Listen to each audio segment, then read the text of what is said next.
आप साथियों को लव सिंह चौहान का जोरदार नमस्कार। आज मैं आपके बीच जिस देश की महानता को, जिस देश की संस्कृति को भारतीय संस्कृति से लगाव के साथ मैं जोड़ूंगा, आप देख के हैरान रह जाएंगे। इतना गहरा संबंध है भारतीय संस्कृति का कोरिया के साथ। आज वो देश है कोरिया। आज हम जानेंगे उस देश की संस्कृति को, उस देश की एकता को भारतीय संस्कृति के साथ लगाव के साथ। वो देश है कोरिया। असल में आज कोरिया दो भागों में बटा हुआ है, उत्तर कोरिया, दक्षिण कोरिया। उत्तर कोरिया में साम्यवादी शासन है और दक्षिण कोरिया में राष्ट्रवाद है। लेकिन उससे पहले पूरा कोरिया एक था। उस पूरे कोरिया में बौद्ध धर्म का एक छत्र राज था। एक छत्र राज था किसका? बौद्ध धर्म संप्रदाय का। चीन व जापान दो की सीमाओं से लगे हुए देश हैं जो कोरिया से प्रभावित होते हैं, जो कोरिया से लगे हुए देश हैं। आज तो खैर ईसाई भी हैं और मुस्लिम भी हैं, नास्तिक भी हैं, कुछ हिंदू भी हैं, कुछ अपनी संस्कृति को मानने वाले थे। लेकिन उस समय पे बौद्ध धर्म का प्रभाव एक तरफा छत्र छाया का प्रभाव था। किसका? बौद्ध धर्म का। कहाँ पे? कोरिया में। हम चलते हैं आगे। वहाँ के जो भवन हैं, वहाँ के जो साहित्य है, वहाँ की जो कला है, वहाँ की जो संस्कृति है, जिसको आप गहराई से देखें तो उसके जो पड़ोसी देश है चीन और जापान, वहाँ से न होकर भारतीय संस्कृति से बहुत गहरा आपको संबंध देखने को मिलेगा। ऐसा लगता है कि उसको एक अलग तरीके से उपजाया गया है, एक अलग तरीके से विकसित किया गया है। कहीं ना कहीं इससे स्पष्ट मालूम होता है कि वहाँ की जो संस्कृति है, तो भारतीय संस्कृति का प्रभाव उस पर बहुत गहरा है। बहुत गहरा होने का अर्थ यह है कि कहीं न कहीं वो चीज़ है भारतीय संस्कृति की, उनके संस्कृति में, कि इससे ये स्पष्ट मालूम होता है कि हमारे पूर्वजों ने उस मिट्टी को विकसित किया, उस मिट्टी के विकास को आगे बढ़ाया है, तभी हमारी संस्कृति आज भी वहाँ पे जिंदा है। अब हम चलते हैं आगे। वहाँ के जो भवन है, वहाँ के जो साहित्य हैं, वहाँ के जो कला है, उसमें भारतीय संस्कृति की छवि बहुत गहरी मात्रा में अभी भी जिंदा है। इससे आप अनुमान लगा सकते हैं कि आज से हज़ारों वर्ष पहले जरूर भारतीय संस्कृति का प्रभाव उस संस्कृति में रहा होगा। कहाँ पे? कोरिया में एक ग्रंथ है महाधर्म, जो कि बौद्ध धर्म का सबसे बड़ा ग्रंथ है, जो कि संस्कृत से कोरियाई भाषा में लिखा गया है। कोरियाई भाषा में लिखा गया है, अनुवादित किया गया है।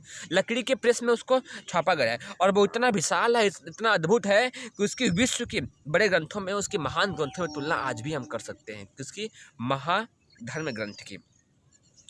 अब जैसे कि आप जान रहे हैं कि भारतीय संस्कृति की तरह, जैसे भारतीय संस्कृति मैंने गौतम बुद्ध ने के महाशिष्यों ने चीन जापान पे जा करके अपनी संस्कृति का प्रचार प्रसार किया था, तो कोरिया में भी बौद्ध धर्म के भिक्षुओं ने वहाँ जा करके बड़े स्तर पर हजारों संख्या में, लाखों की संख्या में वहाँ पे जाकर सेवा का कार्य किया है, उत्थान का कार्य किया है। अक्सर वहाँ असल में वहाँ तो थल मार्ग भी जुड़ा हुआ था, लेकिन शिष्यों ने जल मार्ग के रास्ते को अधिक उचित समझा और जल मार्ग के रास्ते को अधिकता के साथ उपयोग करके पहुँचने में आसानी समझी है।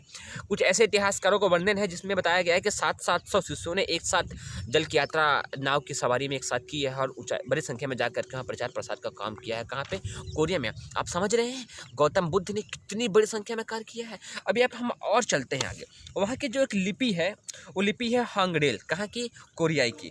वो कोरियाई जो लिपि है, वो जो वहाँ की भाषा है चीन और जापान की लिपि से मतलब बहुत अलग है, बहुत ज़्यादा डिफरेंस है। इस मतलब यदि आप बारीकी से देखेंगे तो आपको मालूम चलेगा कि जरूर चीन और जापान जो कि पड़ोसी देश हैं, उससे मिलती जुलती नहीं है, मिलती जुलती है भारतीय संस्कृति से उनकी लिपि। तो स्पष्ट तरीके से हम मान सकते हैं कि हमारे पूर्वजों ने बड़ी संख्या में वहाँ पर गया है और उनको रहना सिखाया, जिंदगी जीना सिखाया है और उनके आचरण को उठाने का एक महान कार्य किया है और बड़ी संख्या में अपने जीवन का बलिदान भी किया है।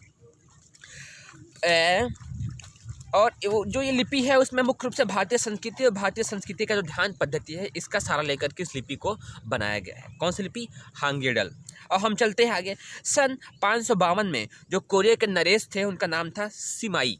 कोरिया के नरेश सिमाई ने अपना एक प्रतिनिधि मंडल जापान भेजा और जापान भेज करके वहाँ के जो जापान के राजा थे किम्मई के पास भेजा और किम्मई के राजा से विशेष अनुरोध किया कि जो बौद्ध धर्म के भिक्षु हैं, जो बौद्ध धर्म के शिष्य लोग हैं, इनको अपने संस्कृति के बारे में बताने के लिए, इनको संस्कृति का प्रचार प्रसार करने के लिए विशेष सहयोग देने का अनुरोध किया। विशेष सहयोग किसने? कोरियाई ने जापान के राजा से बोला। और यहीं से जापान में भी बौद्ध धर्म का विस्तार प्रसार का कार्य शुरू हुआ। अर्थात कोरिया के पश्चात ही जापान में बौद्ध धर्म का प्रचार प्रसार का शुरू हुआ। अर्थात बौद्ध भिक्षु ने कोरिया के रास्ते ही जापान में आया है और जापान ने प्रचार प्रसार का कार्य बड़े स्तर पर संपन्न किया है। जो कि आप देख रहे हैं, कोरियाई के राजा भी गौतम बुद्ध की संस्कृति को, उनके आचरण को स्वीकार कर रहे हैं और ये कह रहे हैं कि और देश, पड़ोसी देश भी हमारी संस्कृति को स्वीकार करें। और जापान के राजा ने उस चीज़ को स्वीकार भी किया।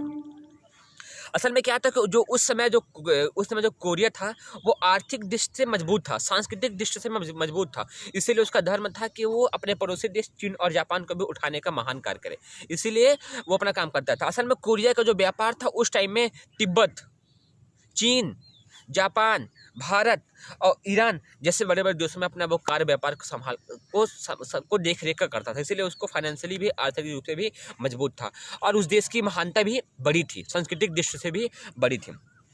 असल में उस देश के लोग भी मजबूत भी थे, मेंटली भी और शारीरिक भी, तो आसानी भी होती थी उस देश की संस्कृति को और अच्छा बढ़ावा देने के लिए। अर्थात गौतम बुद्ध ने बड़े स्तर पर जा करके वहाँ पे सामाजिक दृष्टि से काम किया है, भौतिक दृष्टि से काम किया है, आध्यात्मिक दृष्टि से काम किया है और उस देश को उठाने के लिए कार्य किया है। हम चलते हैं आगे। सन 202 में जापानी सेनाओं ने कोरिया पर आक्रमण करके उसे अपना अधीन कर लिया। सन 202 में जापानी सेनाओं ने कोरिया को अपना अधीन कर लिया और शताब्दियों तक अधीन बना करके रखा। चूँकि कोरियाई गौतम बुद्ध को स्वीकार करने के कारण उनकी जो संस्कृति थी वो बौद्ध धर्मिष्ठ होने के कारण बुद्धम शरणम गच्छामि, धम्मम शरणम गच्छामि, संघम शरणम गच्छामि की दृष्टि से, आध्यात्मिक दृष्टि से बहुत मजबूत हो चुके थे। और यही वजह थी कि जापान ने कोरिया पर अधिकार तो कर लिया, राजनीतिक दृष्टि से इनकी जीत तो हो गई, लेकिन आध्यात्मिक दृष्टिकोण के दृष्टि से इन कोरियाइयों ने जापान को भी अपने आप से जोड़ लिया और यही वजह थी कि दोनों लोग एकजुट हो गए, मिल गए और दोनों संस्कृति का, जापानी संस्कृति का, कोरियाई संस्कृति का और बौद्धिस्ट संस्कृति का मेल जोल हुआ और बड़े स्तर पर इसका बदलाव हुआ। हालांकि उस समय भी कुछ इतिहासवेत्ता बताते हैं कि उस समय भी कुछ ऐसे सेवाभाव लोग से और भी काम कर रहे थे, लेकिन सन 552 में एक चीनी बिच्छू शिवतात्सु कोरिया होते हुए जापान पहुंचा और उसके वहाँ की जनता को बड़े स्तर पर बौद्ध संस्कृतियों के बारे में आचार प्रसार किया।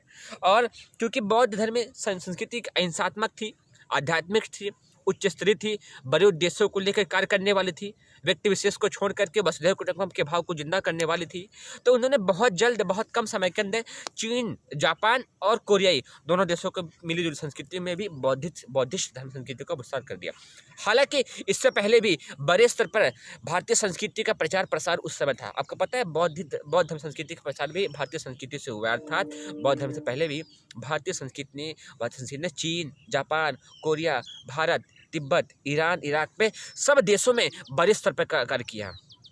इनको लिखना सिखाया है, जीना सिखाया है, कार्य करना सिखाया है। महान ऐसा भारत देश, तभी तो कहते हैं भारतीय संस्कृति विश्व की सब संस्कृतियों की जननी है।